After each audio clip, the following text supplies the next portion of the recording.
Regular ব্যবহার করা আমার মোস্ট ফেভারিট দুটো কোরিয়ান প্রোডাক্ট আজকে আমি তোমাদের সাথে শেয়ার করব। এখানে আছে একটি ক্লেনজিং অয়েল এবং এসেন্স।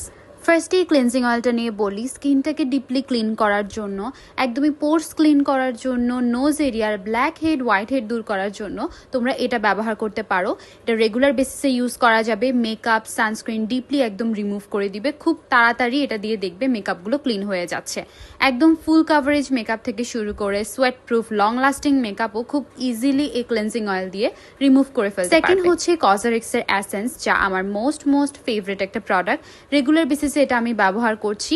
এটা আমার অলমোস্ট শেষই হয়ে যাবে। খুবই ফেভারিট, স্কিনটাকে অনেক হাইড্রেশন দেয়, ডালনেস দূর করে, প্লাম্পি করতে হেল্প করে এবং কোরিয়ানদের মতন সুন্দর একটা গ্লোয়িং স্কিন পেতে হেল্প করে। এই এসেন্সটা যারা রেগুলার বেসিসে ব্যবহার করবেন আপুরা নিজেরাই বুঝতে পারবেন এটা ডে বাই ডে স্কিনটাকে অনেক বেশি প্লাম্পি গ্লোয়িং দেখাতে হেল্প করে। যাদের স্কিন ড্যামেজ আপনারাও ব্যবহার করতে পারবেন, ড্যামেজ রিপেয়ার করতে কাজ করে।